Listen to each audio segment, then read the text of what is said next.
You're listening to Systemic Error Podcast. The failure was designed. He was warned.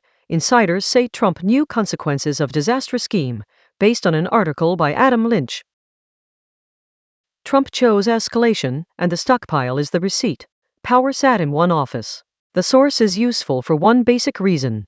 It names the real decision-maker. Donald Trump, not some abstract policy process, decided to strike Iran after being warned about the consequences. The White House is not discovering the costs of this war by accident. It is living inside a choice Trump made after ignoring the warnings in front of him. That matters because the damage is not being produced by confusion. It is being produced by presidential will backed by institutional force. What was known? Jonathan Swan's account is straightforward on the facts. Trump was warned about munitions supply, warned about the Strait of Hormuz, warned that the war would not neatly end on command. He believed, at gut level, that the United States and Israel would crush Iran fast enough that the consequences would never arrive. That is not prudence gone wrong. It is the oldest imperial fantasy in Washington.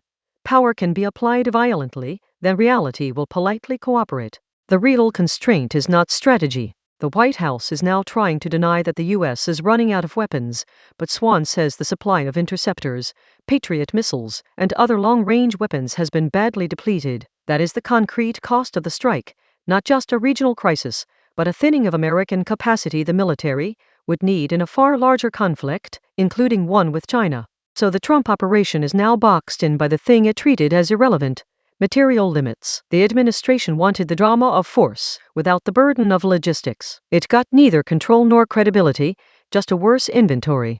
Misdirection as policy. The political trick here is familiar. Power creates the danger, then points at the danger as if it emerged on its own. The public gets a story about difficult positions, real constraints, and unfortunate complications. What gets flattened is the chain of responsibility. Warnings were given, ignored, and then converted into a larger problem. This framing is not neutral. It launders deliberate escalation through the language of circumstance. It asks everyone to treat a chosen act of war as a regrettable weather event. The pattern. This is the governing logic of authoritarian politics in miniature.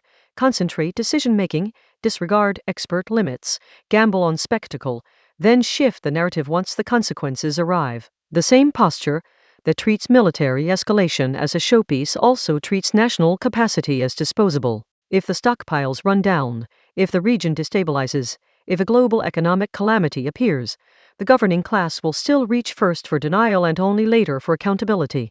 The deeper story is not that Trump miscalculated. It is that he was empowered to gamble with institutions, weapons, and lives on the strength of his own fantasy. That is not statecraft. It is reckless personal rule backed by a state that still pretends it can absorb the damage.